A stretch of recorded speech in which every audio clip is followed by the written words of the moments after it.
mga amigo, it's me again, Leo. Masayahin ninyong amigo na hindi gwapo, hindi macho, pero marespeto. And so our adventure continues at Mount Palawpaw, Kisulon, Bukidnon. At this time, hapit namin niabot ani sa among area. And before we start our adventure, syempre nagtimo sa ami ani daan. And nag-start mi ani pag-hike gikan sa balay nga among gisak-an is mga 7:08 AM. And look at the view mga amigo, grabe na amaze jud ko. I don't know ngano ka-amaze ko makita inani nga mga view napakalawak ng Basakal.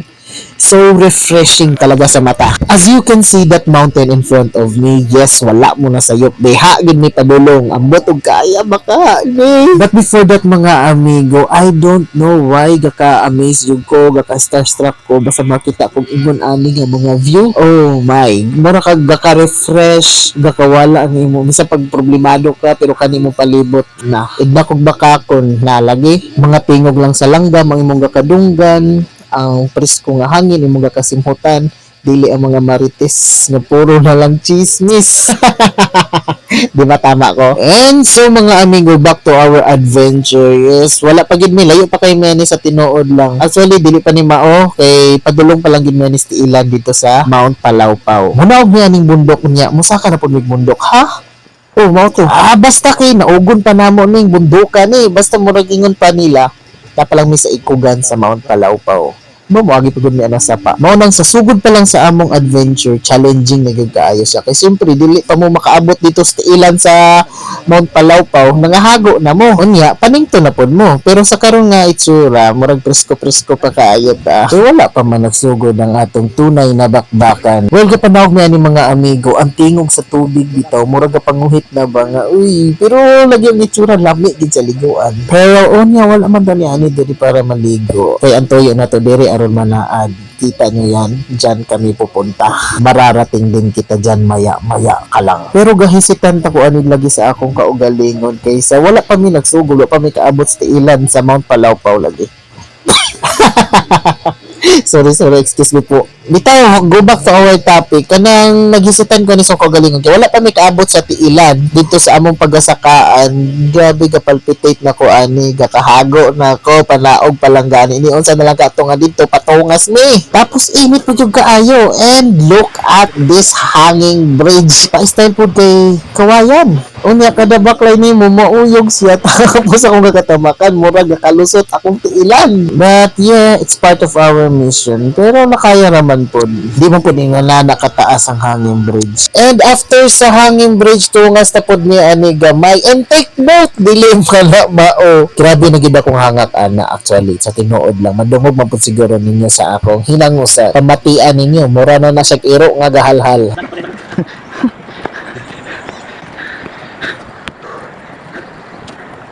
O diba, og dagko na po kayo na siyang singot, murag isa naman 0 ka litro ang nigawas ako ang tubig. Unya, napaka ako'y kusog unya pag abot dito sa tiilan. Murag makita man po siguro ninyo sa dagway nga struggle na gud na siya. Well, gipamati ko sa istorya sa kauban sa kong kuya. Naku, layo pa daw kaayo. Unya, dili ka mang luya. Nakahuna pagbaya ko nga diya na lang ko sa tiilan maghulat sa ilaha. Kay sa giagian pa lang namo ganina, murag nakuhaan akong 20% sa akong enerhiya. And yes, this is it mga amigo. Dito na mag-uumpisa ang tunay na bakbakan. Ani ana gid mi sa Lapalapa sa Mount Palawpaw. Pa sila ante, nakaabot na sa Lapalapa gikan nito sa uluhan. Ya kami ani madaka pa. As I took up my first step diri sa Lapalapa, nakahuna-huna ako, napabaka ko'y kusog nga akong isaka. Diring dapita, okay pa, pinapay makasilungan. Pero pag abot nimo dito sa tuhuran, ako, wala na jud kay makasilungan. Kaingon ko, mutalab pa ba kaha ang sunscreen ani nga kahimtanga? Pero kay lagi, kay suki sunscreen man ang gamit nato, wala ra kaayo kabalaka. So sige na mong binaklawan ako kabantay nga ni ana mi sa ikatulong cross. Ikatulong cross.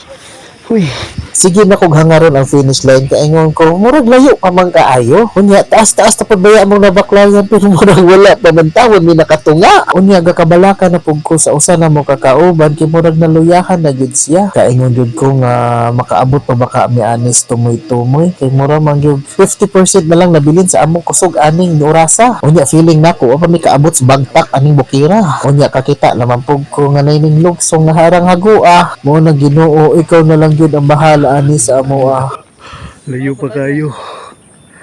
Unya mo ginhawa lang sa daw mi aring dapita kay mao na lang daw ning last nga naa pa mi masulungan kita nyo nawan yan kung gaano kalawak ang kabukiran na ito.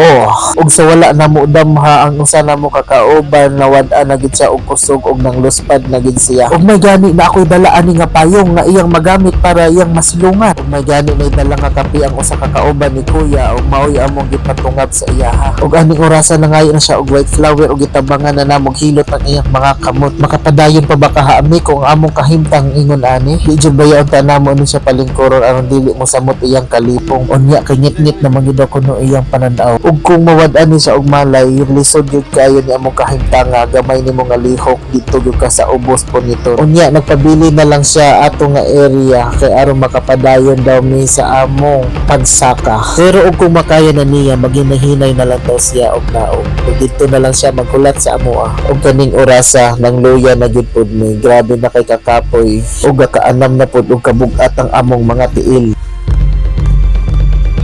And thank God is nakalabay namin sa second to the last na cross. Ug ang final cross na lang yun ang among abton.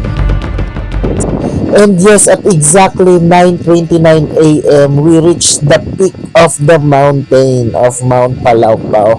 And here we are, thank God. And look at the view. Kita mo ang buong Kisulon Bukidnon. And imagine kaganina ginadungaw ko rani pero karon ni anagyud ko di ari. Og lagi ang akong kuya na olahi. Og kakita na pud nako sa iyaha kaganina nga hago na gyud og kapoy na gyud pud siya.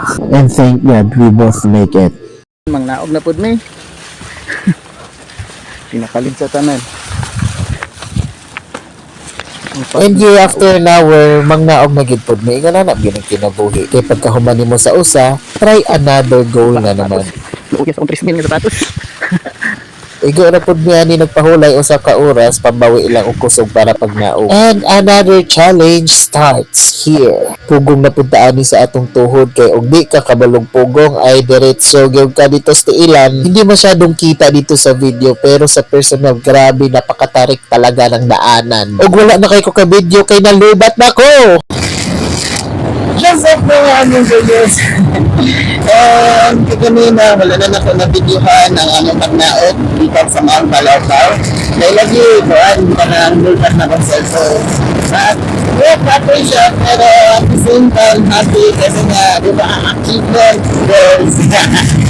I reached the peak of the mountain of Mount Palawpaw.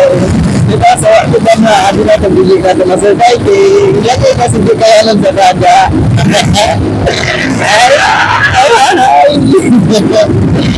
Yes, happy guys. Possible. Possible ba ito? Malapit ako ng mga panganday.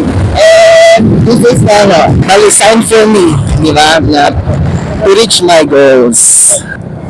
And so, karon, yeah, pasensya na kayo kay hangin yung kaayo siya. Pauli na mo. So, may gagay daas na safe ni makauli. And ang pinakanon ay, again, ito si Leo ang masayang niyang amigo na ang tamid hangad laman ay makasaya kayo. Peace out.